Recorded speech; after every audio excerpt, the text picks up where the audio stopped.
Hello and welcome to Number by Color. My name is Todd, and today I want to talk about 5 or so RPGs that I am excited for 2021. Now, I was going to do this list in order of release date, but we don't actually know a lot of release dates, or at least for the games that are on this list, I don't know a lot of the release dates. I know one release date and maybe a time frame, like a release window for the other ones. So unfortunately, I cannot list them in any particular order other than just the order that I have them listed, except for the first one, and that is Bravely Default 2.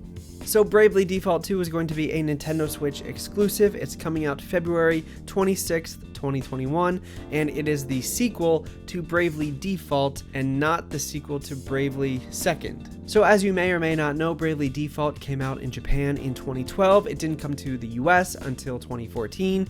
Bravely Second didn't come to the US until 2016. So it's been about 5 years since we've had a Bravely game released at all, and it's pretty exciting for me. The reason this game is so interesting is because the battle system is interesting. Essentially, on the surface, it is a standard turn-based RPG where you have a job system, which, by the way, I love jobs and class systems. That alone is enough to want to play this game. But not only that, it uses a cool system where you can essentially store attacks for future use or use multiple attacks in one turn to get an advantage over your enemies. And your enemies can actually do the same thing too, for you, to you.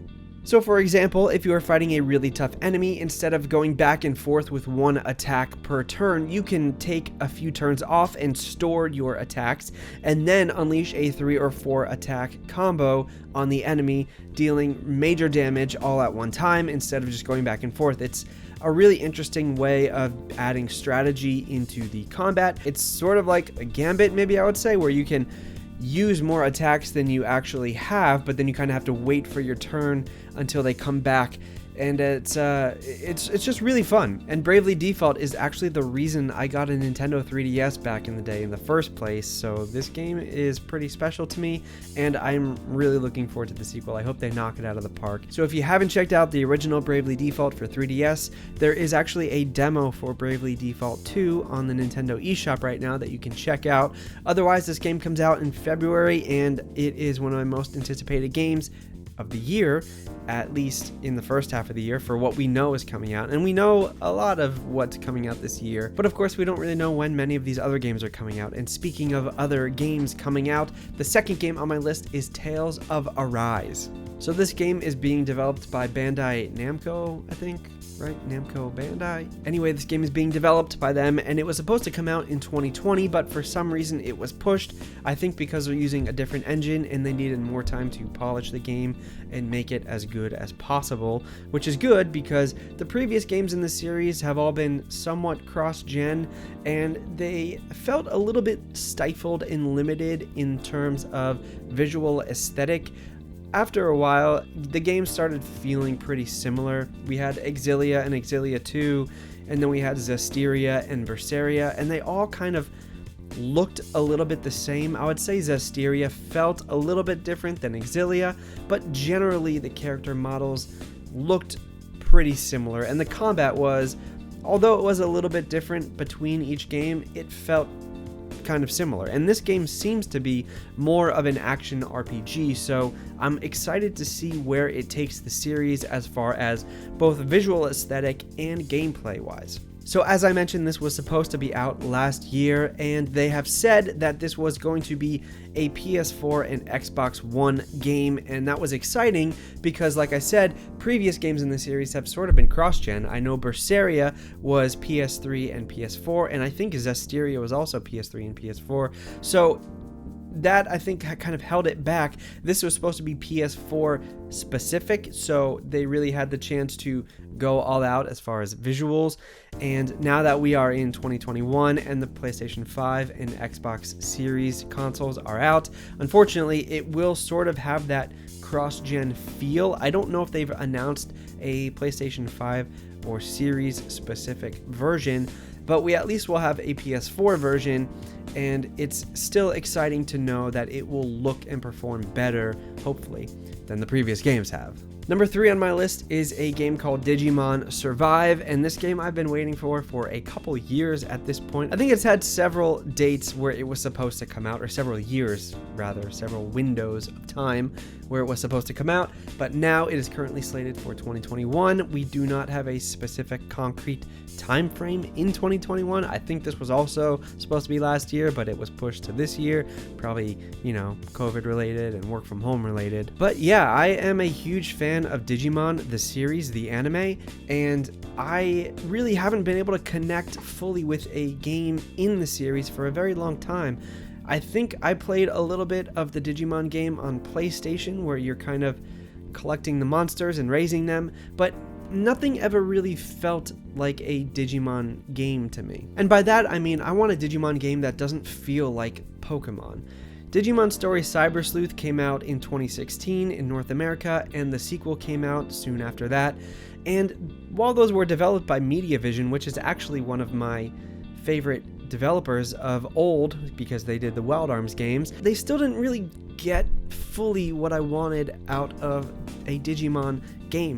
Those games were fun enough in the RPG sense, but they still felt a little bit like Pokemon. But what I want out of a Digimon game is a really good narrative and story, and not really just a ton of Digimon being thrown at you like you collect like Pokemon and Digivolve. I feel like the series doesn't need to have any more associations with Pokemon because it's not Pokemon. It's different from Pokemon. And I think Digimon Survive is going to give us something different than what we already have. Yes, this is an RPG, and yes, you do get Digimon and they can Digivolve, but your actions have consequences, or at least your choices have consequences in the game. I think people can die. I think it's part visual novel, part strategy RPG, and it just seems really cool. I like the aesthetic that they're going for.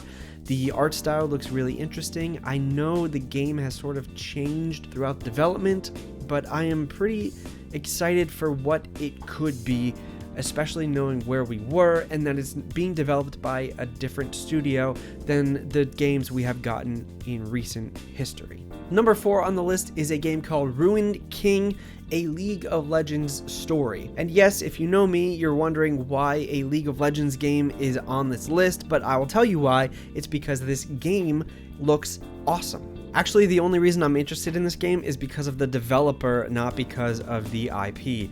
I don't really care about League of Legends. I honestly don't really know anything about the story or the characters that are in the game. I think it's some kind of MOBA or something, right? I don't even really know. But this game is being made by a developer called Airship Syndicate, and you might know them from a game called Battle Chasers Night War or Darksiders Genesis. Battle Chasers was a really cool RPG that came out several years ago, and I think even that was based on another property, a graphic novel or something like that, and it was just really, really exciting. Not only did Battle Chasers have a cool visual aesthetic, which I think Ruined King is also going to have, it had really unique and interesting characters, it had cool overworld puzzles, and the battle system had this really cool mechanic where the more you defeat certain kinds of enemies, it gave you better proficiency against them. For example, say you're fighting a group of spiders, and every time you fight them, you're a little bit challenged and your characters aren't quite great against them, but if you defeat a certain number of them, it unlocks a level of proficiency in your characters where the next time you fight them, you will be able to perform better against that creature. I don't think I'm really doing it justice the way I'm explaining it, but it's a really cool mechanic that isn't really used in games that much. I think the last time I really saw something like this used, it was Final Fantasy XIII, or Lightning Returns rather, and that game was a little bit similar, where if you defeat a certain number of each type of enemy, you can fight a really powerful version, and then you never have to fight that kind of enemy again in the game. In here, in Battle Chasers at least, it's a little bit different, where you just get better at fighting them, but I hope that mechanic gets translated over to Ruined King or something similar. This company, I feel like, is really good at their gameplay systems, and I kind of trust them to do something really cool and interesting, and that's why I'm excited for this League of Legends story.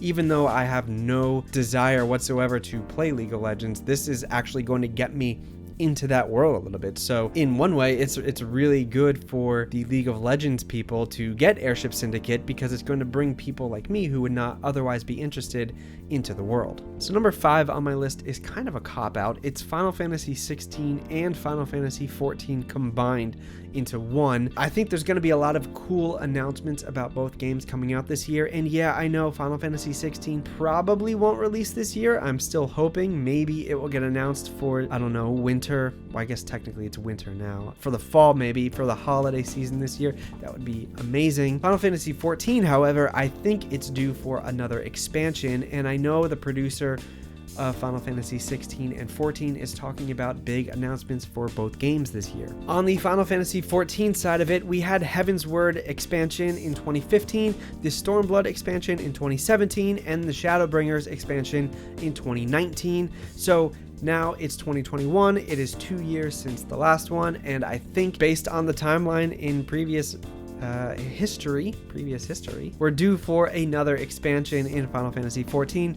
I know some updates, some patches were delayed from last year to this year, but I think now that the team is better adjusted to work from home, I'm hoping that we can still get another announcement, or at least, I was going to say another expansion, or at least an announcement for an expansion for Final Fantasy XIV. I recently started getting back into Final Fantasy XIV. I recently only started Heaven's Word, and it's so good. I'm really excited to continue it, and if I know that there's going to be more content coming out, that only makes me want to continue playing even more. And on the Final Fantasy XVI side of things, the last mainline Final Fantasy game, Final Fantasy XV, came out in 2016, so I think we are due for a new Final Fantasy. Not only that, it is a different creative business unit that is developing it. It is a different producer. It's not the same as even Final Fantasy VII Remake. So really, I think there are good odds of it coming out relatively soon. I think even recently, one of the producers said that they were pretty far along on development, and maybe even that the core game was pretty close to being finished. And even if this game does not come out in this year, we know already that we're going to get a ton of information about it, and getting information about it, to me, is still as exciting as getting it. Now, I feel like as I'm saying that, of course, as the words are leaving my mouth, I do not believe what I'm saying. Of course, getting information is not as exciting as actually playing the game, but when we don't know anything about the game yet, getting information is really, really exciting, and this is a brand new Final Fantasy game. We have not had one, like I said, in 5 years, and even more than that, I feel like Final Fantasy 15 was just an extension of Final Fantasy Versus 13, which was part of the Final Fantasy 13 universe, the Fabula Nova Crystallis universe. And other than Final Fantasy VII Remake, which we got last year, we haven't had a new core Final Fantasy game in such a long time that I feel like it's so exciting to get something new and different from different people than we have had previously make Final Fantasy games. I think a lot of new energy is going to be put into this, and I'm just so excited about the possibility of Final Fantasy 16. You have no idea. This is one of my most anticipated games of this year. I really hope it comes out this year. I don't fully believe it will, but I'm just really looking forward to it. So there you go, 5-6-ish games coming out this year that I'm really looking forward to.